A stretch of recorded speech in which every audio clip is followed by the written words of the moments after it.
8월 28일 수요일 말씀입니다. 오늘은 창세기 34장 같이 읽어보도록 하겠습니다. 34장은 앞뒤 문맥을 고려할 때 야곱이 다시 베델로 또 고향으로 돌아가는 과정 가운데 있는 말씀이죠. 야곱은 브엘세바, 아버지 이삭의 집 있는 브엘세바를 떠나 외삼촌인 라반이 있는 곳으로 도피 또는 망명 생활을 하다가 다시 고향으로 돌아오는 그런 삶이 이어지죠.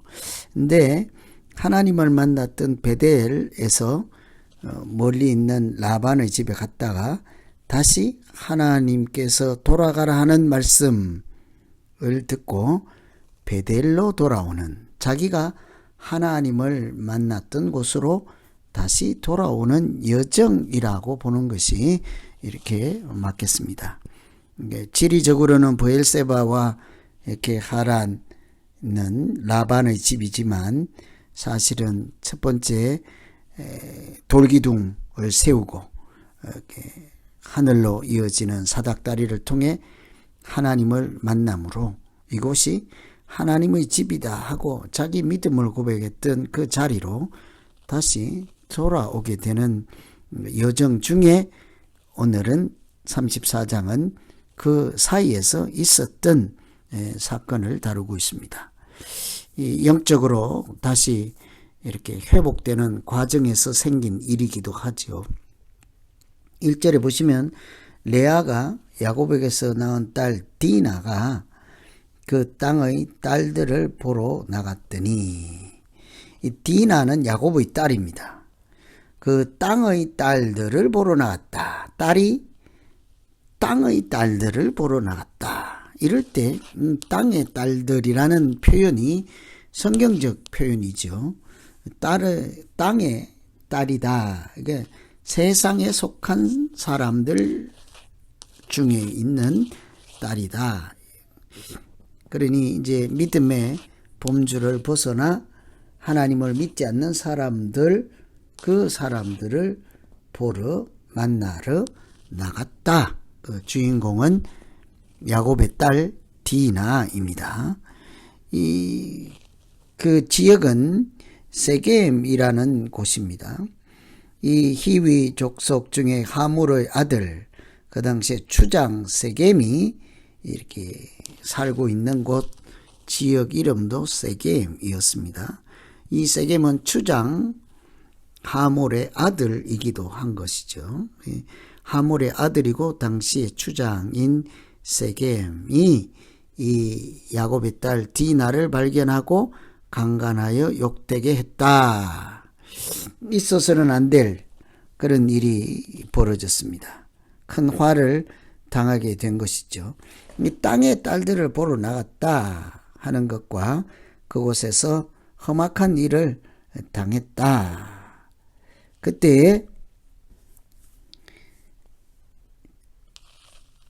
그 세겜이 그 디나를 자기가 연연하여 사랑하여 위로하고 자기 아버지 세겜의 아버지 하몰에게 결혼할 수 있도록 해달라, 이렇게 요청을 하죠. 아내로 삼겠다.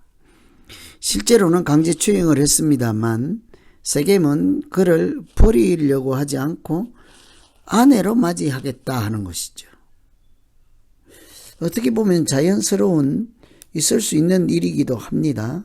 그러나 처음에 땅의 딸들을 보러 나갔고 험악한 꼴을 당하게 되었죠. 그리고는 아내로 삼겠다고 합니다. 이럴 때 야곱의 아들과 야곱의 입장은 어떠했을까요? 딸 디나가 더럽혔다 함을 들어서 아버지 야곱은 자녀들이 아들들이 목축하러 갔다가 돌아올 때까지 잠잠하였다. 아무것도 하지 않았다. 잠잠하였다 하죠. 어떻게 아버지가 잠잠할 수 있을까요? 아무 일도 하지 않아도 이렇게 분노를 내고 이렇게 당장 혼자라도 이렇게 나서야 되지 않겠습니까? 그런데 야곱은 잠잠했다. 그 아들들이 돌아오기까지 잠잠했다. 그러죠. 그러나 야곱의 아들들은 그 소식을 듣고 근심하고 심히 노하였다. 아버지와 아들들의 태도가 상반되는 것을 볼 수가 있습니다. 그 세겜의 그 추장이 자기 여동생에게 해서는 안 되는 일을 했으므로 당연히 분노를 내고 해야 되는 것은 마땅하겠죠. 그러나 이제 그때에 하물이 세겜으로 하여금 결혼할 수 있도록 아내를 삼게 하라. 통혼해서 우리가 서로 결혼하자. 이렇게 제안을 하게 되었습니다. 이 하나님의 자녀들이 이렇게 믿지 않는 사람들하고 세상 사람들하고 어울려 섞어지게 되었죠. 저쪽에서 이렇게 악한 일을 했습니다만 결혼해서 통혼하자, 이렇게 사이좋게 지내자 하는 제안을 한 것입니다. 그리고 결혼하면 이 기업도 얻을 수 있고 땅도 얻을 수 있고 부자로 살 수 있지 않겠느냐. 이 소녀만 디나만 나에게 주면 아무 일도 없고 또 내가 원하는 대로 혼수 예물도 드릴 것이니 결혼 성낙을 해 주십시오. 이렇게 제안을 해왔습니다. 그러나 그 야곱의 아들들은 이미 그 마음에 분노함이 있었고 순서가 아니고 예의도 아니죠. 마땅히 사실은 해서는 안 될 짓을 한 것이므로 아무리 결혼을 요청해 온들 그 자녀들이 받아들이지 않고 할례받지 아니하는 사람과 할례받지 않은 사람과 우리가 이 통혼을 할 수 없노라. 만일 굳이 원하면 당신들도 다 할례를 받고 우리같이 되면 모르겠다. 허락해 주겠다. 사실은 그런데 여기에 그 자녀들의 속임수가 있었죠. 이것은 그냥 하는 말이 아니라 그 세겜 사람들을 이렇게 속여 자기들의 의도하는 바를 달성하고자 할례를 받게 했던 것입니다. 그 사실을 모르는 세겜 추장 세겜은 이 소식을 듣고 그렇게 하겠다고 승낙을 하고 돌아가서 그 사람 모두에게 그 지역에 살고 있는 모든 사람들에게 성문에 써서 여차저차하니 우리가 다 할례를 받고 통혼을 하면 서로 좋지 않겠느냐, 한 민족이 되지 않겠느냐, 허락하라 하고는 성문으로 출입하는 모든 자가 하몰과 그의 아들 세겜의 말을 듣고 모든 남자가 할례를 받았다고 합니다. 그러나 이것은 이미 그 야곱의 아들들이 속임수를 써서 했던 약속인 것을 이렇게 금방 탄로가 나게 되죠. 제3일에 25절에 보시면 3일에 아파할 때에 아직 수술이 상처가 다 아물지 않았을 때 시몬과 레위가 칼을 가지고 가서 그 성읍을 기습하여 모든 남자를 죽였다. 이 할례를 받게 하고는 그들이 잘 움직이지 못할 때 고통 가운데 있을 때 이 시몬과 레위가 가서 남자들을 다 죽였다. 이렇게 이것이 또 다른 비극이죠. 디나는 그 세겜으로부터 추행을 당하고 이렇게 몹쓸 짓을 당해서 악한 일을 당해서 슬픈 일이 있었습니다. 고통스러운 일이 있었습니다. 그런데 그것을 또 해결하는 과정에서 레위가 시몬이 칼을 가지고 또 할례를 속임수로 써서 이렇게 그 남자들을 다 죽이는 일이 있었죠. 할례라고 하는 하나님이 약속해 주신 징표로서 써야 되는 그 할례가 사람을 죽이는 도구로 등장하고 있는 것을 볼 수가 있지요. 13절에 야곱의 아들들이 세겜과 그 하물에게 속여 대답을 하였다. 그것은 할례를 받으라 결혼하겠다고 하는 것이 속임수였다는 거죠. 이 속임수가 그들을 죽이는데 또한 사용을 된 것입니다. 하나님께서 주신 할례라고 하는 것이 사람을 죽이는데 또 사용된 것이죠. 이렇게 보면 세겜 사람들이 악을 행했습니다만 그것을 풀어가는 과정 가운데 이들도 야곱이나 레위, 시몬 이 사람들도 하나님을 믿는 사람들답게 행동했다라고 볼 수가 없는 거죠. 속여서 고통 가운데 있게 만들어서 약하게 한 다음 그 속임을 당한 사람들을 모두 칼로 죽였다. 자기들의 원수를 갖고 자기들의 분노를 위해서 피를 흘렸다 하는 것이지 않습니까? 아무리 악한 죄라 할지라도 사람이 이렇게 함부로 자기 죄를 또 당한 것을 보복하거나 갚는 것이 성경에서는 항상 원수를 갚는 자도 하나님이라 하시고 또 이 야곱의 아들들이 이런 문제를 가지고 야곱 자신도 마찬가지죠. 하나님 앞에 나아가서 어떻게 할까 묻는 자가 한 명도 없었다 하는 것을 볼 수가 있습니다. 그래서 이것은 서로 악을 행하는 주고받는 그런 결과가 되고 말았던 것이죠. 칼로 하물과 이렇게 세겜 다 죽였습니다. 그리고는 그 시체들이 있는 성읍으로 가서 노략을 했어. 이것은 자기 누이를 더럽힌 까닭이라 자기 누이에게 했던 그 죄를 마땅히 징벌하는 것이다.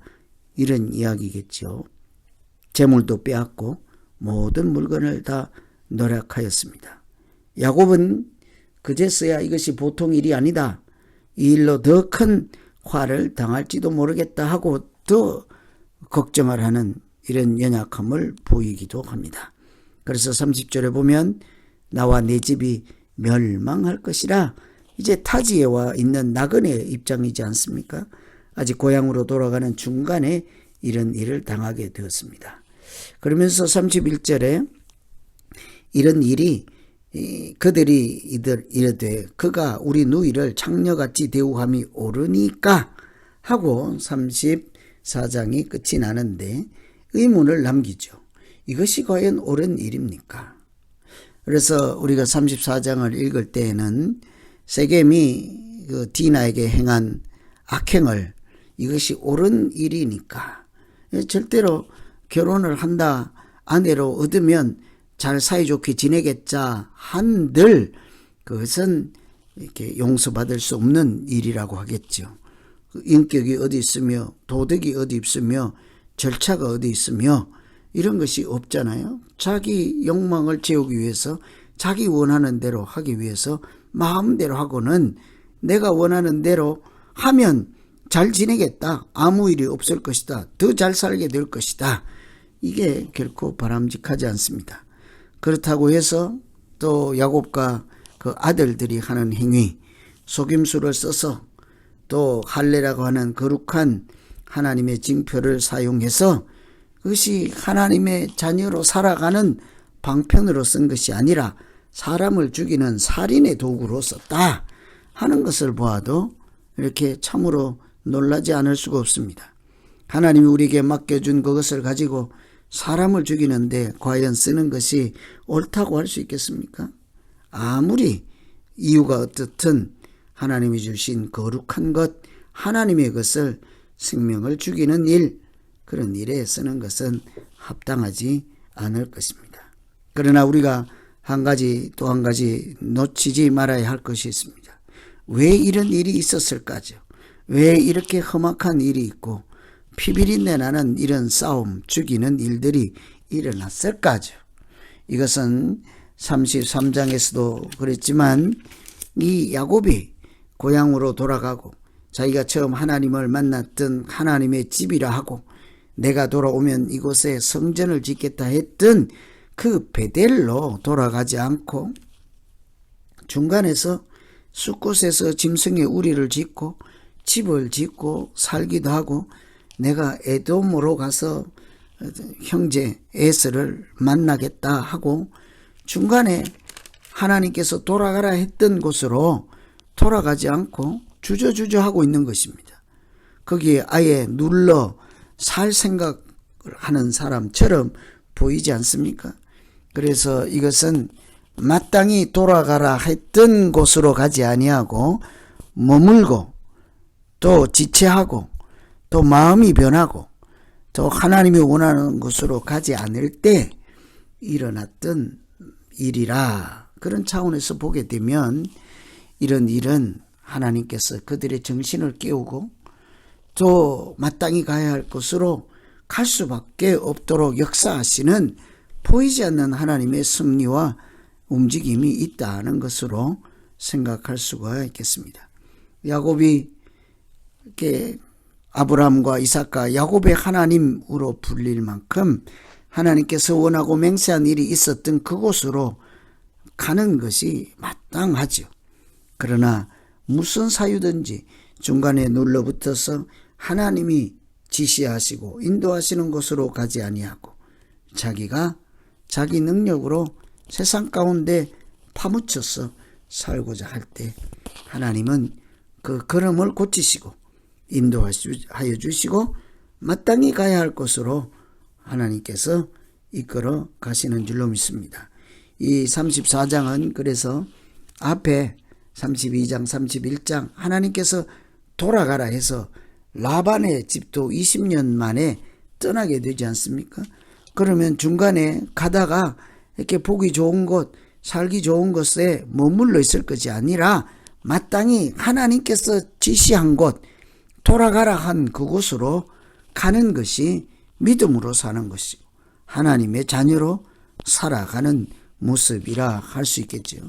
그래서 오늘 34장을 읽으면서 이렇게 악한 일들이 일어나고 이렇게 어지러운 그런 틈바구니 속에서도 이런 일이 왜 생겼으며 이 가운데 우리에게 하나님 하시는 말씀은 뭘까를 생각하면서 읽으시면 되겠습니다. 돌아가라 하신 그곳으로 마땅히 가고 주저앉아 있지 않고 포기하지 않고 아무리 어려워도 광야를 통과해야 가나안 땅에 들어가는 것처럼 야곱도 이런 여정을 거쳐야 하나님의 사람으로 다시 거듭나게 이렇게 되는 줄로 믿습니다. 그래서 이것은 야곱이 재탄생하게 되는 과정이죠. 한번 하나님과 더불어 싸워서 이겼다 해서 이스라엘이라 하는 이름을 받지 않았습니까? 어떻게 하면 그가 우리의 하나님은 여호와이시다 하고 하나님의 자녀다운 그런 자기 정체성을 나타낼 수 있을까? 그런 것을 잘 살피면서 34장은 읽어야 하겠습니다. 야곱은 하나님께서 돌아가라 하신 그곳으로 돌아가서 이제 영적으로 성장하고 하나님을 다시 새롭게 만나고 영적인 눈을 뜨게 되고 그래서 아브라함 이삭의 하나님이었던 그 약속의 하나님께서 주시는 언약을 야곱이 대를 이어서 승계함으로 이제 앞으로는 아브라함 이삭 야곱의 하나님이라 불리게 되는 것이죠. 그래서 우리가 영적인 여정 또 순례길을 가다가 하나님과 친밀함 그런 것을 놓치지 아니하고 마땅히 가야 할 곳으로 가서 이렇게 험악한 일이 일어나지 않아도 여전히 하나님의 자녀로 살아가는 우리 모두가 되기를 간절히 기원합니다. 이렇게 악한 일, 고통스러운 일들을 통해서도 마땅히 가야 할 길을 찾게 하시고 인도하시는 그런 하나님을 만나는 믿음 생활이 되기를 또한 기원합니다. 이렇게 34장을 앞뒤 문맥과 잘 연결해서 메시지도 생각해 보시고 또 숨은 뜻도 찾아가며 잘 읽으시는 하루가 되면 좋겠습니다. 기도하겠습니다. 하나님 아버지, 야곱이 길을 가다가 멈췄을 때 세겜에서 참 고통스러운 일을 당하게 되었습니다. 그러나 이 일을 계기로 야곱이 다시 걸음을 옮기고 다시 발걸음을 떼어 하나님께로 돌아가는 역사가 있게 하셨으니 우리가 이 세상 살면서도 하나님, 우리가 연약하고 주저앉아 있을 때, 우리가 죄를 범하고 있는 중에도 하나님께서 눈동자같이 지키시고 우리의 마음과 생각을 지켜주셔서 담대히 하나님 은혜 보좌 앞에 나아갈 수 있게 하여 주시옵소서. 하나님이 명령하신 그곳으로 달려갈 수 있게 해 주시고, 하나님이 동행하고 인도하시는 그곳으로 순종하는 마음으로 따라갈 수 있게 하여 주시옵소서. 그래서 결국은 살아계신 하나님 만나는 은혜가 충만케 하여 주시옵소서. 예수님 이름으로 기도하옵나이다. 아멘.